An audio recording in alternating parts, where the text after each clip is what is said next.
તો ખેડા જિલ્લામાં 5 નગરપાલિકા 2 તાલુકા પંચાયતની અને 4 બેઠકો પર પેટા ચૂંટણી થઈ રહી છે અને તમામ મતદાન મથકો ઉપર ચુસ્ત પોલીસ બંદોબસ્ત ગોઠવવામાં આવ્યો છે। તમામ મતદાન મથકો ઉપર હાલ શાંતિપૂર્ણ માહોલમાં મતદાન થઈ રહ્યું છે। સંવેદનશીલ અતિ સંવેદનશીલ વિસ્તારોમાં એક્સ્ટ્રા આર્મ પોલીસ પણ મૂકવામાં આવી છે। સિનિયર અધિકારીઓની સતત હાજરી રહે તે માટેની પેટ્રોલિંગની પણ વ્યવસ્થાઓ કરવામાં આવી। નાગરિકો સુરક્ષિત અને શાંતિપૂર્ણ રીતે મતદાન કરે તે પ્રકારની વ્યવસ્થાઓ છે તે કરવામાં આવી છે।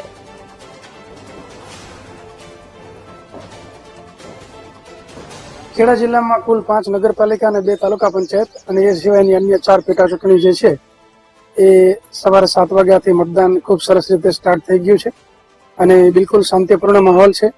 પોલીસ બંદોબસ્ત ચુસ્ત ગોઠવવામાં આવેલ છે અને જે હાઇપર સેન્સિટિવ વિસ્તાર છે ત્યાં એક્સ્ટ્રા આર્મ પોલીસ મૂકવામાં આવી છે। હાઇપર સેન્સિટિવમાં એસઆરપી મૂકવામાં આવેલી છે અને જે સંવેદનશીલ વિસ્તારો છે ત્યાં સિનિયર અધિકારીઓની સતત હાજરી અને પેટ્રોલિંગ રહે એ મુજબની વ્યવસ્થા કરવામાં આવેલી છે। નાગરિકો પોતાનું મતદાન શાંતિપૂર્વક કરી શકે એ માટેની તમામ વ્યવસ્થાઓ કરવામાં આવેલી છે। તો બાવળામાં મતદાનને લઈને લોકોમાં ઉત્સાહ જોવા મળી રહ્યો છે। લગ્ન વચ્ચે સમય કાઢીને પરિવારે મતદાન કર્યું છે। લગ્નના મંડપમાં રહેલા કન્યા મતદાન કરવા પહોંચી છે અને વિવિધ વિધિ પંચાલ અને તેના પરિવારે લગ્ન પહેલા મતદાન કર્યું છે અને પોતાની ફરજ નિભાવી છે।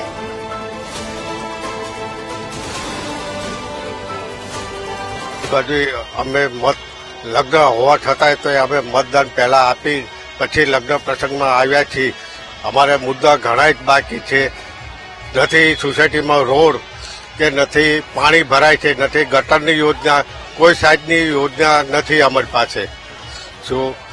અને અમે 15-20 દાડા બીજાના મકાનમાં અમે રહેવા જતા રહ્યા છે શું પાણીના પ્રોબ્લેમના હિસાબે અને નુકસાન એ અમારે ઘણું થયું છે। અમારી સોસાયટી રત્નદીપ છે 41 નંબર। અમારી સોસાયટીમાં ખૂબ બહુ મહત્વનું પાણીની સગવડ બહુ નથી।